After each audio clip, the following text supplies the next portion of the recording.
The phone rang at 6:40 in the morning. I was already at the kitchen table with my second cup of coffee and the paper folded to the obituaries, the way I'd been doing since my wife passed 4 years back. The number on the screen was my daughter-in-law's. She never called me at 6:40 in the morning. She never called me at all, truth be told. Anything she needed from me, my son delivered like a courier. I let it ring twice more before I picked up. "The rent is overdue," she said. No hello. No good morning. Just that, flat and sharp like she was reading off a bill collector's script. "Did you transfer it yet?" I set the coffee cup down slow. I felt something cold and clean spread across the inside of my chest. The way a frozen lake feels when you finally step out onto it after waiting all winter. I smiled. First time in maybe a month I'd smiled like that. "Didn't I tell you?" I said. She paused. I let her pause. I let that pause stretch out into the hallway and out the front door and all the way down the street. "Tell me what?" "You'll see," I said, and I hung up. I'm 63 years old. My name doesn't matter for this story. What matters is that I came up from nothing. My father drove a delivery truck for a bakery in Pittsburgh, and my mother took in laundry and ironing for the doctors and lawyers on the Hill. I worked from the time I was 12 years old. I painted houses. I hauled scrap. I went into the trades at 17, learned electrical, learned plumbing, learned every honest thing a pair of hands can do. And by the time I was 30, I owned my first duplex. By the time I was 50, I owned 11 buildings outright. 2 strip centers, 4 apartment buildings, 2 duplexes, a warehouse I leased to a furniture importer, and the building on Galway Avenue where my son and his new wife happened to live. The penthouse, top floor, view of the river on one side and the old steel bridge on the other. I never told my son how much I was worth. Not because I was hiding it. Exactly. Because his mother and I made a decision when he was small that we'd raise him to believe we were comfortable but ordinary, and that he'd have to make his own way. We failed at the second part. We did not fail at the first. My son turned 32 last August. To my knowledge, he has held 3 jobs in his entire adult life, the longest of them lasting 11 months. He has a business degree from a school I paid for. He has a wardrobe of suits I paid for.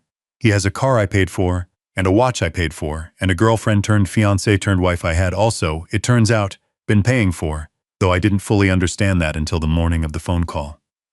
His wife's name is Cameron. I'll call her my daughter-in-law from here on because every time I say the name, I feel something twist in my jaw. She is 28 and beautiful in the cold way. Certain women are beautiful, the way an iceberg is beautiful from a cruise ship deck. Her parents own a marina down in Annapolis. They're well off. Comfortable. Not rich the way my daughter-in-law wanted to be. Not rich the way she decided she was entitled to be when she married into what she thought was my modest little family. She'd met me twice before the wedding. The first time, she shook my hand at a dinner my son arranged at some restaurant where the menu didn't have prices. And she looked me up and down once, registered the flannel shirt and the work boots and the calloused hand, and gave me a smile that didn't include her eyes. The second time was at a Sunday brunch where she spent the entire meal on her phone and excused herself to take a call before the entree arrived. I'd told my son, gently after that second meeting, that I had concerns, that she seemed cold, that she didn't seem to listen to him when he spoke. He laughed at me. He said, "Dad, you don't get it. She's just used to a different lifestyle." That word, lifestyle, he used it about 30 more times that year. About 3 months before the phone call, my son came to me for $50,000 for a ring. I'm going to say that again because I still don't quite believe I lived through it. He came to me and asked for $50,000 for an engagement ring. I asked him if he'd lost his mind. He told me she'd seen the kind of ring she wanted in a magazine. He told me she had expectations. He told me her friends had all gotten rings in that range, and she'd be embarrassed if he showed up with anything less. He told me he was good for it. He'd pay me back. This was an investment in his future happiness. I wrote the check. God help me, I wrote the check. I told myself it was the last one. I told myself I was buying peace. I told myself a lot of things that morning that I now understand were lies I needed to hear from my own mouth. 2 weeks after the check cleared, I asked my son when the wedding would be. I wanted to know so I could clear my calendar, take the suit out of the closet, get a haircut, maybe pick up something nice for his bride from the jeweler downtown. He told me they hadn't set a date yet. He told me they were still figuring out the venue, the guest list, all that. I said, "Whatever you need, son. I'm here," he said. Thanks, Dad. 6 weeks later, on a Tuesday, I drove over to the building on Galway Avenue to inspect the boiler. The supers was out of town, and the tenants in 4B had complained about hot water. I came up through the service entrance the way I always do, because I'm still the kind of man who'd rather use the back stairs than wait on an elevator. I checked the boiler. I tightened a fitting. I came up to the penthouse to say hello, because I was already in the building. The door was propped open with a doorstop. There was music playing inside. There was a woman I didn't recognize arranging white flowers on a long table. There was a man in a tuxedo shirt running an extension cord across the floor. The whole apartment smelled like roses and that sharp lemony cleaner the rental companies use after a party. My daughter-in-law walked out of the kitchen carrying 2 champagne flutes. She saw me and stopped. She did not smile, say hello. She looked at the doorstop, then at the florist, then at me, and she said, with the same flat tone she would later use about the rent, "Oh, you weren't supposed to be here today." I stood there in the doorway in my work jacket. I said, "What's going on?" She set the flutes down on the counter. She tilted her head, and she said, in the exact words I will carry to my grave, "We got married yesterday. Just a small thing. Just for the people who mattered." I asked her where my son was. She said he was at the spa. They had a brunch reception starting at noon. About 200 guests. She said it like the number was a small one. She said it the way you'd say $200 to a man worth $2 million. She said they hadn't told me because she didn't think I'd fit the aesthetic. She actually used that word, aesthetic. She said the photographer was very particular about how the family photos needed to look, and she'd talked it over with my son, and they'd decided it would be easier for everyone if I just saw the pictures afterward. She said my brother also hadn't been invited, for the same reason. My brother. The only family I have left in this world besides my son. My brother who flew in from Phoenix for every one of my son's birthdays for 32 years. My brother who carried that boy on his shoulders at the county fair when he was 4. My brother who couldn't be in the photos because of the aesthetic. I didn't say a word. I want you to understand that. I didn't shout. I didn't curse her. I didn't break a single one of those champagne flutes she'd just set down, although I will tell you the thought crossed my mind. I just nodded once. I turned around. I walked back down the service stairs and out to my truck, and I sat in the driver's seat with my hands on the wheel for I don't know how long. Could have been 5 minutes, could have been an hour, then I drove home, and I called my brother. My brother is 61. He runs a tile and stone yard down in Arizona. He's been my best friend my entire life. I told him what happened. I told him every word. He was quiet for a long time on the other end. Then he said, "Brother, you know what you have to do." I said, "I know." He said, "Don't do it angry. Do it slow. Do it right." I said, "I know." I called my lawyer the next morning. My lawyer is a woman about my age who has handled my real estate work for almost 20 years. She is a sharp, practical, no-nonsense person who once told a city councilman to his face that he was a crook. I trust her with my life. I sat in her office on a Wednesday and I laid the whole thing out and I said, Tell me what I can do legally, ethically, and quickly." She asked me one question. "Are you sure?" I said I was sure. She pulled out a yellow legal pad and started writing. Here's what people don't understand about my son's living situation, which the comments on these kinds of stories always ask about. The penthouse on Galway Avenue was not a gift. It was never a gift. When my son and my daughter-in-law moved in 2 years before they were married, my son begged me to let them rent it. He told me he wanted them to have a real address, a real home, something to build from. He told me he'd pay rent like any other tenant, on time every month, and that I wasn't to give him any sweetheart deal because he wanted to earn it like a man. Of course he didn't earn it like a man. Of course he came back to me within 2 months and said his startup wasn't bringing in cash yet, and could I float the rent for a quarter. Of course 1 quarter turned into a year, and 1 year turned into 2, and the rent he was supposed to be paying me was, in fact, money I was transferring from one of my own accounts to another every single month, while my daughter-in-law went around telling her friends they lived in a luxury rental. He didn't own the apartment. He didn't co-own it. He didn't have his name on the deed or the lease or the mailbox. He had a key. That was the entire extent of his legal interest in the property. My lawyer confirmed it that Wednesday afternoon while I sat across the desk from her drinking lukewarm coffee out of a paper cup. She said, 3-day notice in this state. If the rent is overdue and there's no formal lease, You can post a 3-day pay or quit notice and follow up with eviction filing on the 4th day. They'll have 10 days after that to respond before a judgment hearing. I said, how fast can we file? She said, tomorrow, but sleep on it. I slept on it. I didn't sleep actually, but I lay there in the dark and I thought about 100 things. I thought about my son at 6 years old asking me to teach him to swing a hammer. I thought about him at 12, asking me what a mortgage was. I thought about him at 16 telling me he never wanted to work with his hands like I did. Because his hands were for thinking, not for breaking. I thought about how I'd laughed and ruffled his hair and told his mother that night, he's gonna be smarter than both of us. I thought about my wife. I thought about what she would have said. She had been gentler than me. She would have wanted to try to talk it out, sit down with him, have a conversation. But she would also have been the first one to call me a fool for what I had been doing to that boy for 32 years, and by the time the sun came up over the backyard, I knew the answer. I called my lawyer at 7. I said, go. The 3-day notice was posted on the door of the penthouse that Thursday afternoon. My lawyer had a process server slide the formal copy under the door in a thick envelope, and then tape a second copy to the door at eye level. I'd given her a list of additional instructions. I'd told her to also stop the autopay on the building's utility account that I'd been quietly covering for them. I told her to revoke the parking permits for the 2 cars in the garage downstairs, both of which were registered to LLCs that I owned. I told her to call the building manager and have the locks on the apartment scheduled for change on day 4, the moment the notice period legally expired. My daughter-in-law called me at 6:40 in the morning the next Tuesday. That was the call I started this story with. After I hung up on her, I poured the rest of my coffee in the sink and I drove down to Galway Avenue.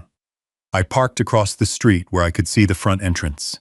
I sat in the truck with the radio off and I waited. My son came out of the building at 7:15. He was on his phone. He was wearing the cashmere coat I'd bought him for Christmas 2 years before. He paced up and down the sidewalk and I could tell, even from across the street, that he was the one talking, not listening.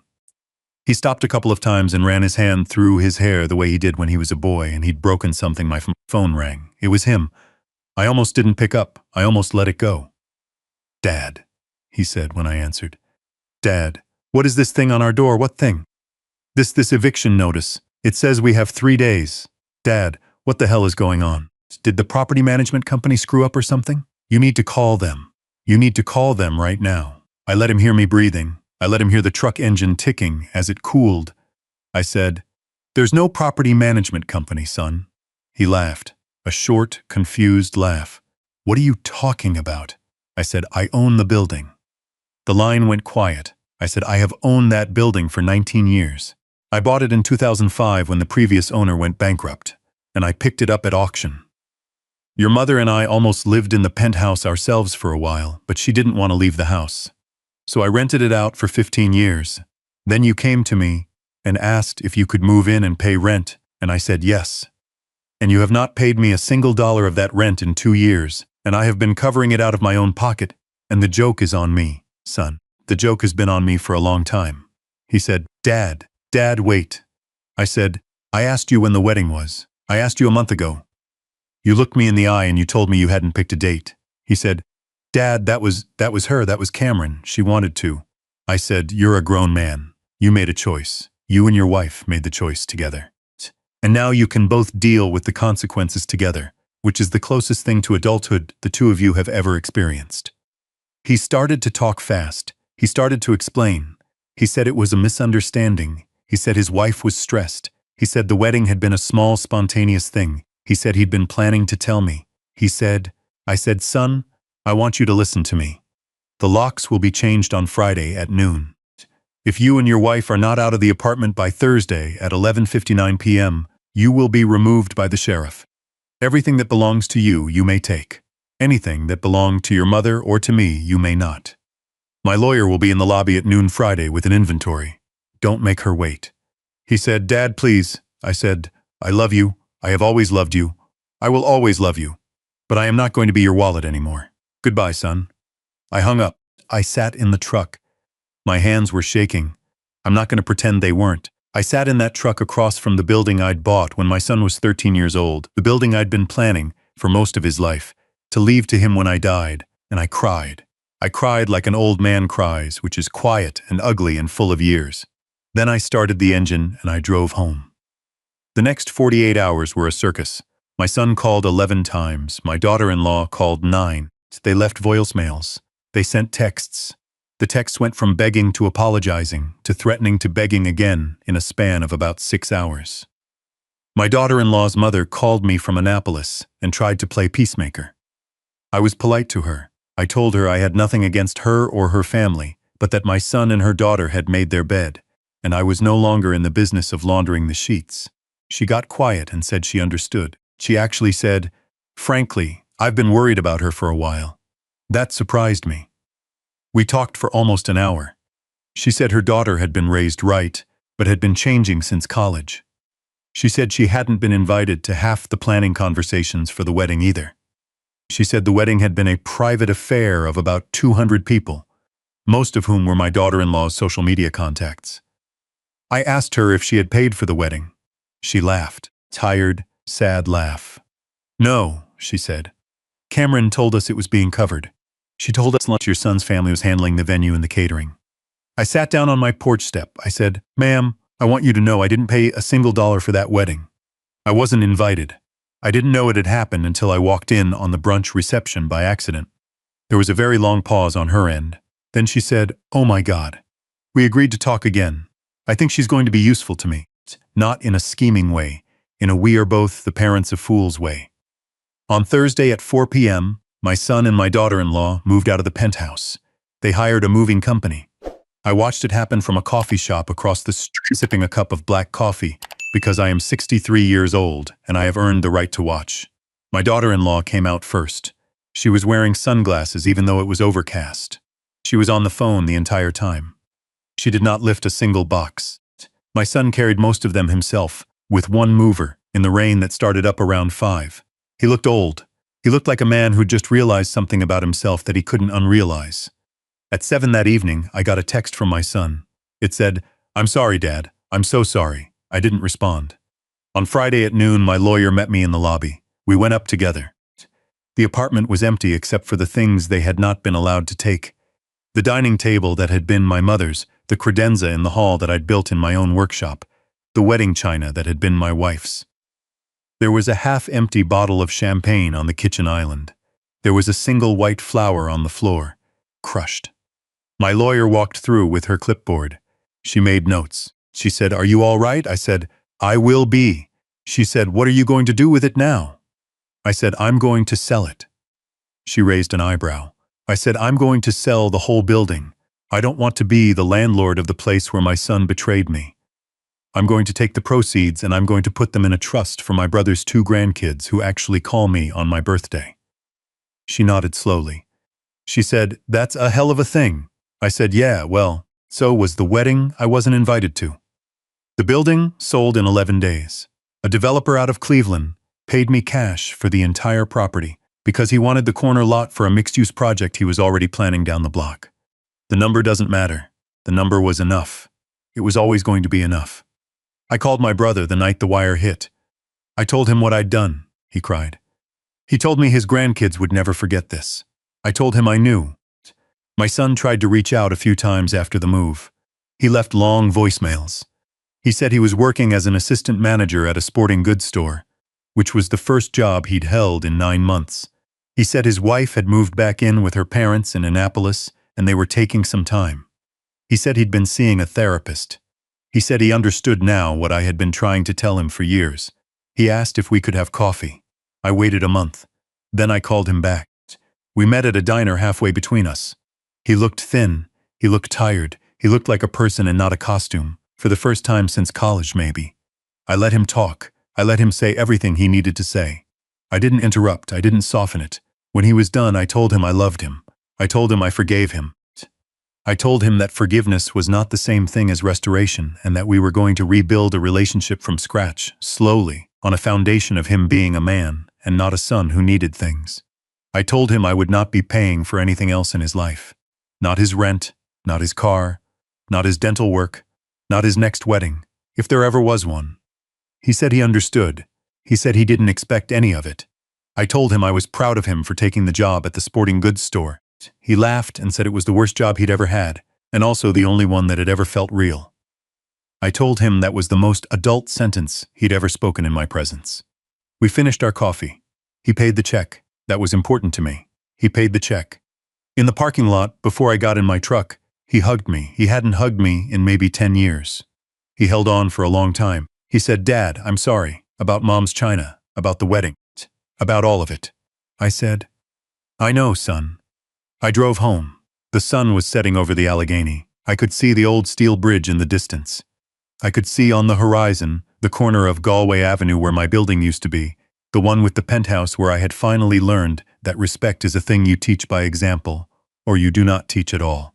I will tell you the hardest part of the whole story, the part that nobody asks about.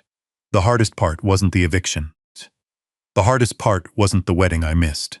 The hardest part was looking in the mirror the morning after my daughter-in-law called me at 6:40 and admitting that I had built the monster myself. I had handed him every dollar. I had said yes to every ask. I had confused love with provision for 32 years, and the bill had finally come due, and the bill had my own signature on it. My wife would have called me a fool. She would have been right. But she would also, I think, have been proud of me for what I did next. Because the bill came due, and I paid it. Not in dollars, in something harder than dollars. I paid it in a single word. No. I'm sitting on my porch tonight with a cup of black coffee gone cold, watching the light fade out behind the maples, and I am thinking about the kind of man I used to be before the morning my daughter-in-law called me at 6:40. The truth I had to swallow, the one that nearly choked me, is that nobody did this to me. I did it to myself. Every check I wrote my son from the time he was 18. Every ask I said yes to when my gut was screaming. No, every time I told myself I was being a good father by smoothing the road in front of him. I was the one laying the bricks of the trap I eventually walked into. Cameron didn't make my son who he was. My son didn't make himself who he was. Not really. I made him. Slowly, kindly, with the best intentions in the world, I built a 32-year-old boy who could not pay his own rent, and a daughter-in-law who looked at me in my work jacket and decided I wasn't worth a seat at the wedding. Cause and effect. That is the whole of it. You cannot pour easy money into a young man's hands his entire life, and then be surprised when he doesn't know how to hold a hammer or a job or his own dignity. You cannot say yes to everything and expect the word no to mean anything when you finally use it. I think about the 3 things I believe a parent owes a child, now that I am too old to pretend I have all the answers. The first is character. You teach a child to do the right thing when no one is watching, and you do that by being the kind of person who does the right thing when no one is watching. I did not teach my son this. I taught him that money fixes character problems. It does not. The second is the mind. You teach a child to think, to weigh, to ask questions, to recognize when somebody, including their own father, is doing them no favors. I did not teach my son this either. I gave him answers when I should have given him questions. The third is grit, the bone-deep, hard-collused, get-back-up-and-go-again kind of grit that built every honest life I have ever admired, including, for a long time, my own. I had it. I did not pass it on. Because every time my boy fell down, I picked him up before he could learn to use his own legs. If you are watching this, and you have a child or a grandchild or a brother, or anyone you love who is becoming the kind of person you don't recognize, I am telling you, with the full weight of my 63 years, that the kindest thing you can ever do for them is let them feel the shape of their own choices. The world will not love them the way you love them. Better they learn that from a small fall in your house than from a long one out in the cold. I started saying no on a Tuesday morning at 6:40. I should have started 40 years ago. But late is better than never, and the bill, once paid, stays paid.